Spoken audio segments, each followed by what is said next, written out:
Hello. Today I want to speak about being of service and what that means for your own growth and perception of the world and your own inner world and how that shifts the world around you. And in order to talk about that, I actually want to share a story with you. So, in May of last year, I went to a women's cob building workshop, and it was really beautiful. And I was going there as a work trader because I couldn't afford to take the course without doing work trade. And I was on my way to moving out of Santa Cruz at the time, and I had a lot going on in my life. And I knew that if I just devoted myself to this cob building workshop, that I was going to really just need to take some space to step away from everything else in my life and really focus in on this workshop. And driving there, I have this practice of letting go, giving thanks, and setting an intention. And my intention that I set going up there was to be of service and to be as much of service as I possibly could. And it's really true, you get what you ask for in this life. Um, when you speak things out like that, they oftentimes will show up for you, and sometimes in ways that maybe maybe you weren't fully expecting. So I get to the beautiful piece of land in Northern California where the workshop was being hosted, and this woman, her name's Brenda, who put on the workshop, welcomed me. I was the first one to arrive, and she began to tour me around the land and let me know all the things that needed to be done. And I very quickly realized that this was going to be a big job. I was the only work trader that was there to do a lot of preparation work for the workshop that was going to happen the next day. And she took me first to the outdoor kitchen, and she showed me a kitchen that was covered in a coat of dirt because it was outside and hadn't been cleaned in a while.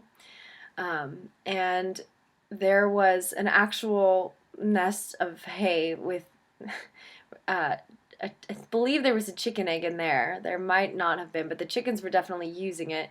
And there were chicken eggs in the cabinets where the food was stored, and there was food that that was from years ago that had already expired, and there was a food pantry thing that was, it really needed some love.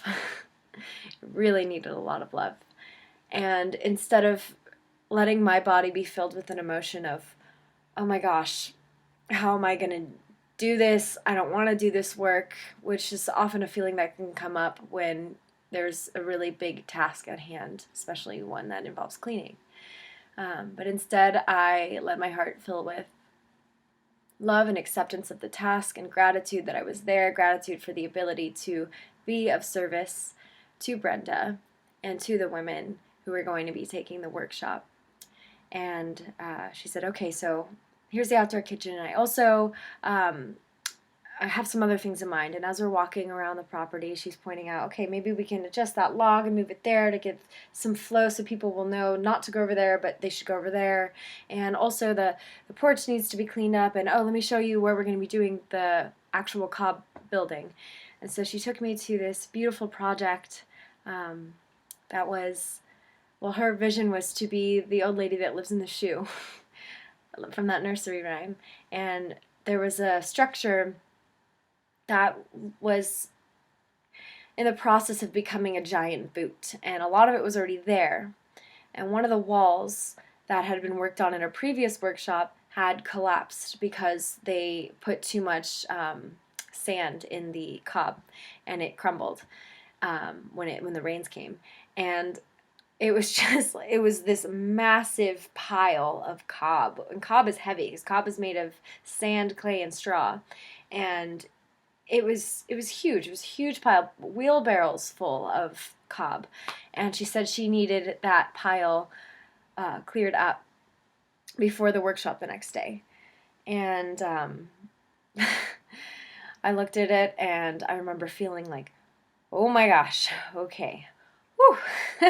I really wanted to be of service, and now I've given the opportunity to be of service. And I smiled and I said, okay. And she went inside to do her preparation for the workshop, and I went straight over to the kitchen and rolled my sleeves up, and I began cleaning.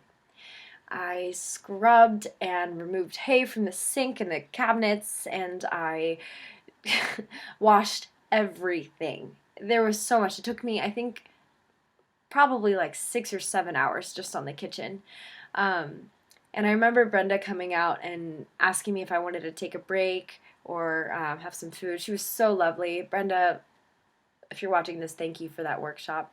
It was really, it was so beautiful, and you really facilitated it in a good way. Um, and I kept saying, no, Brenda, I can't stop, because if I stop, then I'm going to lose this flow. You know, when you get into that like cleaning or project flow, and you know, if you jump out of it, it won't be the same if you try to jump back in. So I kept going and going and going until the clean was done. And not just done, but beautiful. I even decorated like with some flowers and things that I found on the land. And she told me after, I could feel the gratitude coming from her heart and from her housemates' heart. They told me that the kitchen had never been cleaned like that before, and it felt so good to know that I was going above and beyond what I had been asked to do. And then the next day, I woke up early and got to work straight away after eating on the cob pile. And another work trader had arrived, and her job was to cook for the whole event. And she brought with her, she's a mother, she brought with her her two children who were both under the age of 4. I think her daughter was 3, maybe she might have been 2.5, and her son was 1. And they were so sweet, and she was there on her own with these children cooking, and her kids, you know, kids that age, they really need a lot of attention and love. And I work with children, so I really quickly became friends with her daughter.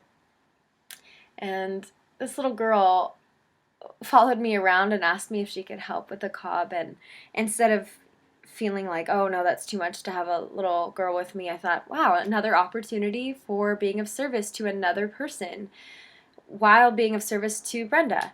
And so this little girl came with me outside, and she had a little shovel and I had a big shovel, and we were scooping the cob into the wheelbarrow together, and she was just copying everything I did. And that really was teaching me a lot about how children really, they're sponges, and they see what we do and they take it in a really big way, especially at that age. And her mom kept asking me, are you sure? Are you sure I can take her back inside with me? And I said, no, you are cooking for a group of people, and you have a 1-year-old already hanging on you. I can watch your daughter, and she's helping me. And while we were doing this, this little girl started telling me this story about how an alien lived in this house that we were rebuilding because its house got messed up and we needed to help put it back together. And I joined her in the story, and we talked about what the alien looked like and the kind of things that it ate, and it was so much fun, and it took hours, and it was hard work. My body was really sore the next day from this work, but it felt so good to be just shoveling this cob and knowing I'm here to be of service. And I just kept saying that to myself. And honestly, it was completely my mindset that made it enjoyable and worthwhile. I could have been upset, and in the past I have been upset with feeling like I've been given too much work or something, but this was beyond how much I owed or how much was owed to me. I just knew I had a lot to give, and I had nowhere else to be. So finally finished the cob wall, and I remember asking Brenda a few times, is this good, is this good? And she kept saying, well, around the rocks, we got to scoop out that part. And there was just more and more and more. But every time, instead of being like, ugh, I met it with, okay. And I kept doing the job. And the reason I'm sharing this story is because when all the women arrived for the workshop, everything was ready to go, and Brenda had her piece ready to go, and the food was abundant and beautiful and nourishing, and the children were happy, and the workshop went beautifully, and we learned so much from each other, and we shared songs and stories around the sacred fire at nighttime, and it was such a lovely weekend. And I know that I actually got so much more out of that workshop than I would have if I didn't devote 5 days of my life to being of service. And I got to learn a lot too, um, about comm and building.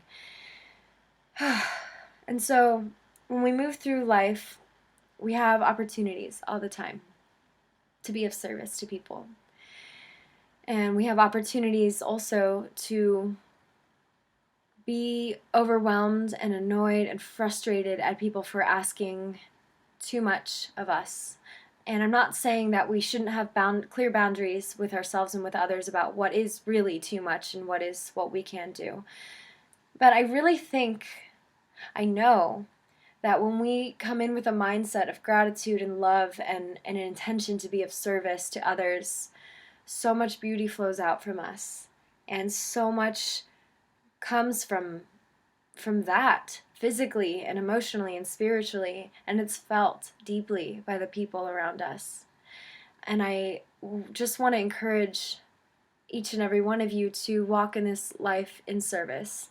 And we all fall in and out of that as we move through this journey.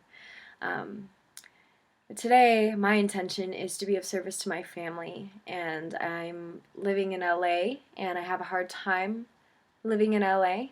I feel very much that I'm in the Valley of the Beast here after living in different forests for the past 3 years. But I know that within myself I can find peace and love when I am of service to others. So when I am done with this video, my intention is to go into the kitchen, my family's kitchen, and I want to just clean it like it's never been cleaned before.